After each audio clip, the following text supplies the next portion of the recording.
Falls Church, Virginia, on Sunday, January 9th, 1966, between Edward B. Garvey of the Potomac Appalachian Trail Club and Mr. George T. Corbin. I am Mr. Garvey. The other voice is that of Mr. Corbin. The Potomac Appalachian Trail Club maintains about 250 miles of hiking trails in the Blue Ridge Mountains and surrounding areas, and maintains 13 locked cabins. One of these cabins is called Corbin Cabin, and that is the subject of our conversation today. In 1953, the Trail Club obtained permission from the Shenandoah National Park to renovate an abandoned mountaineer's cabin in the park. This is about 7 miles north of the intersection of U.S. Highway 211 and Skyline Drive. The renovation project took approximately a year. The Corbins, when they left there, had just built a new metal roof on the cabin prior to the time they were evicted in 1938, and the roof was still in good condition. At the dedication ceremonies in 1954, George Corbin, then living in Ida, Virginia, was invited to attend and did attend. An article concerning the building of the cabin originally was written in the July-September 1954 issue of the Potomac Appalachian Trail Club Bulletin. This article is by Alvin E. Peterson. Other information concerning Nicholson Hollow and George Corbin is contained in the book Skyline by George Freeman Pollock, copyright 1960, by the Chesapeake Book Company, Library of Congress Catalog Card number 60-16567. George, I'd like to have you tell us a little bit about the building of the cabin, when you were born, and various aspects of life in Nicholson Hollow. Could you tell us now when you were born, when you built the cabin, and some of these details? I was born August the 2nd, 1888. And just to date when I built the cabin. I think that was around 1909 or 10, according to... Yeah, that's right. Mr. Peterson, he checked back. Well, he's got it, guys, when I built it. Mm-hmm. Yeah. So you were around 21 or 22 then, I believe. That's right. Were you married then, George, when you built the cabin? Oh, yes. Yeah. This was your first wife? Second wife. Your second wife. The first one had died. So you lived with your first wife and your father's? All the time. She lived in with my father. Mm-hmm. Madison Corbin. Madison Corbin. That was your father's name? Yeah. Now, your father owned about 50 acres of land there, did he? Yeah. And then when you built your cabin, you acquired some of that? Yeah, I bought 4 or 5 acres that I built on. Mm-hmm. Yeah. Could you tell me about building the cabin itself, George? What you went through, what help you got, and so forth? Well, I had to go to the mountain and cut all these logs and haul them out with a horse. Then I hewed them myself. Now, these weren't sawn, these were all hewn? All hewn by hand. What kind of a tool did you use to do that? Broadaxe. Broadaxe. Mm-hmm. They couldn't do that. I used my regular chopping axe. Mm-hmm. Stretch a line, mm-hmm. hew through that line, make a line with a chalk, you know, yeah. and hew them down. And when I got them all ready, then I had what I call a house raising. Mm-hmm. Then come in, take them 4 column in and 4 to keep the logs up to us, to build it, and then we call it rivet off. Put these ribs on for the roof. Mm-hmm. And till nightfall night come, we had it ready for the roof. Well, I'd stood doing it. I had to do all the rest by hand, as long as I could do it, outside of working at other jobs to make a living. Yeah. So I was living with my father. Mm-hmm. While you were building the cabin? That's right. How many men did you have helping you build the cabin that day? Just about 10 of us. Yeah. Your wives come too, and children to the house raising? Well, I had none, but... I mean, did the men bring their wives and families? Oh, no. Just the men themselves? We sat them at my father's house. I see. They all had lunch there. We called it dinner then. Yeah. Then, after the house was ready, what about the shingles and all the rest of it? Well, I went to the mountain and cut these trees and ribbed it out by hand, what you call a furrow. Mm-hmm. Ribbed them out and covered it. That stayed on so many years and got bad, and Then I went and borrowed this money, Mr. Judd, and went to Culpeper and bought the metal roof and put it on. Hired my cousin, he was a carpenter and a tanner too. And the same, I bought that in Culpeper and all the ceiling that's in it. Hauled it up to Culpeper on a truck, and from Darrough hauled it up on a wagon. And the roof's still on there now. That's right, I've seen that roof. It's still a good roof. A good roof, yeah. See, that roof's been up there almost 30 years now. Yeah. Yeah, that's a good roof. Now, you moved in there, I guess, around 1910, George. This was your second wife, was it?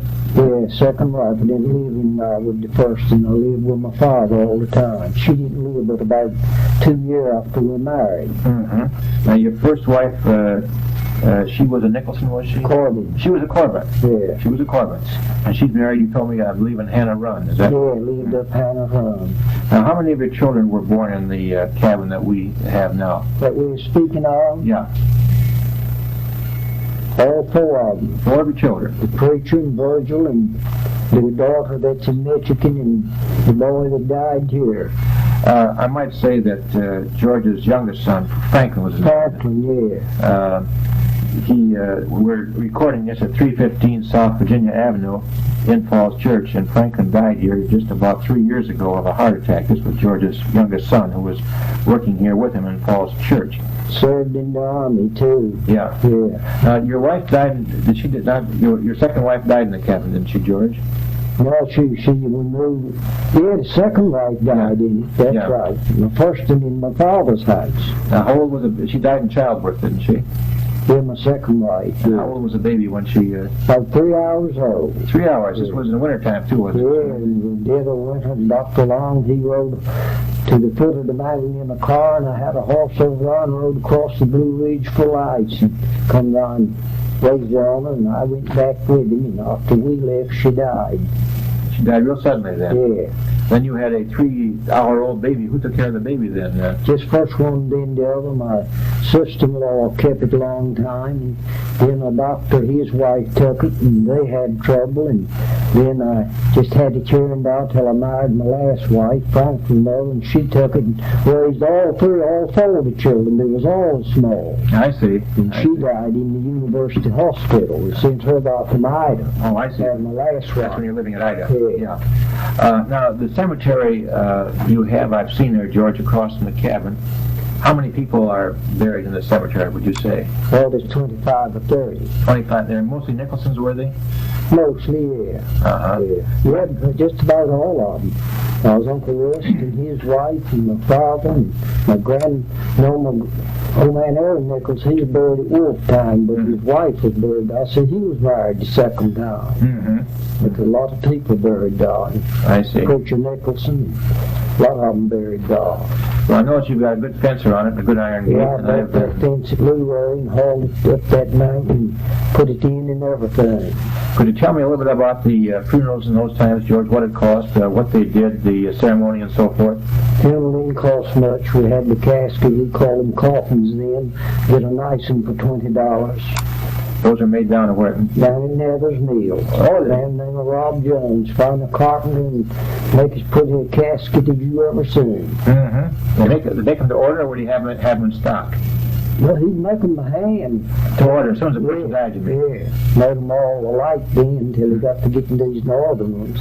What do you mean by northern ones? Well, that's the ones like to use now. Oh, just a box type? Yeah, that's right. But the ones he made, Lord, I liked them a whole lot better. They were made to fit the person who had just died. Yeah, made in the shape of the person. Come out here and run down there at the foot. The head is bull's here at your shoulder. Pretty things. Yeah, and there's real timber in them.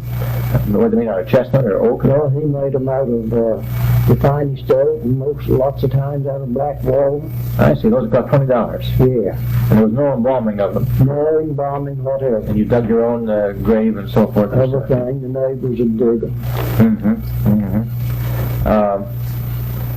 tell me, George, that quite a bit of money there was made of what they call this tan bark industry. Could you tell me about that? That tan bark project run for they ever got all that off 8 to 10 years. Mm-hmm. Getting it out of the mountains, hauling it clear to Luray.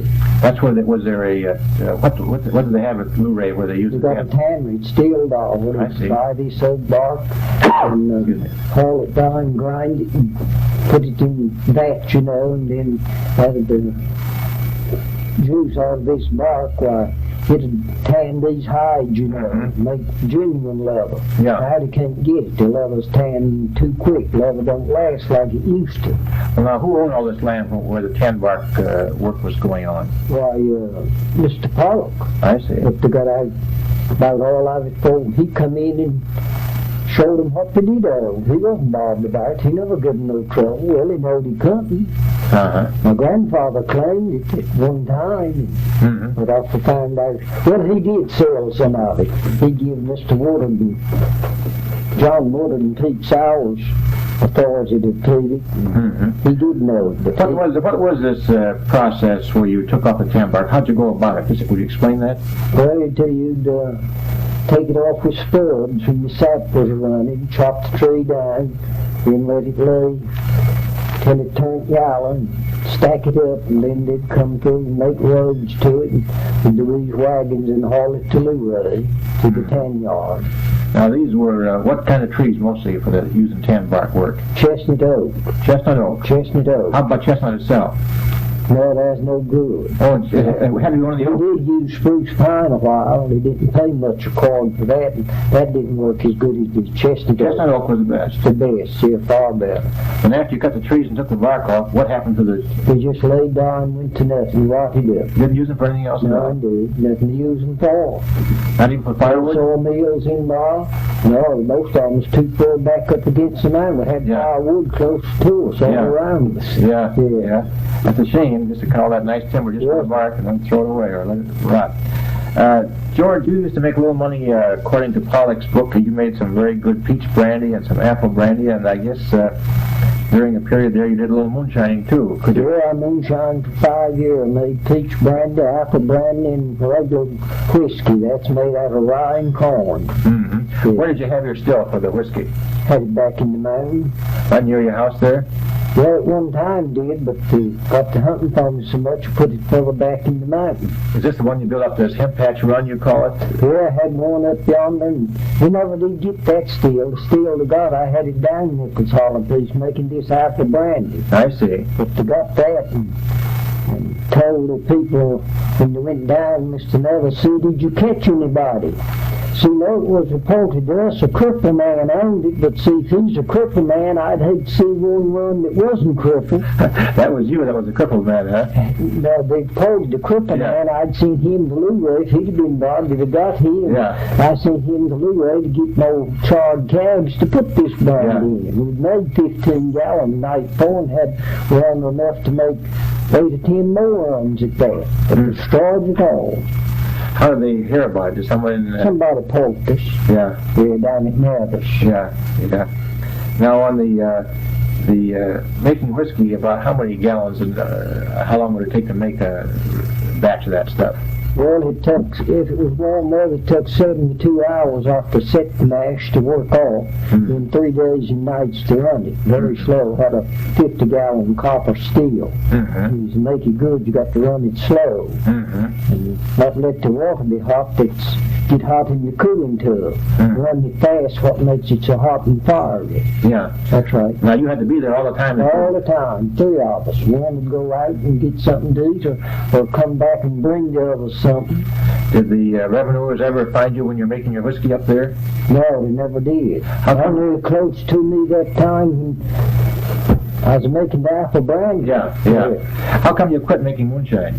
Well, I just knew if I kept it up, I'd be caught, and if they caught you then, you got a year in Atlanta, Georgia, and that's the reason I run so when they was right on me. That's a mighty good reason. Yeah, I quit myself. I knew if I did keep it up, I'd be caught, then I'd get no credit, and I just quit it myself. Yeah.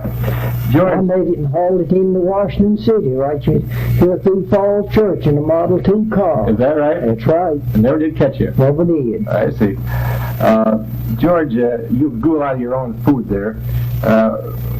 And you mentioned, I think one time that you had sauerkraut and things like that. Oh, yeah. What were some of the things that you grew there for your own? Well, we grew all of our corn and lots of times wheat and the buckwheat, and grow our own vegetables, beans, and cabbage, and everything you need to eat in the way of vegetables. Have to all put away in the cellar for winter. You know, it's all it. The root cellar. That's outside your place there. We Yeah. all have them. My father had a big one. Yeah, And in the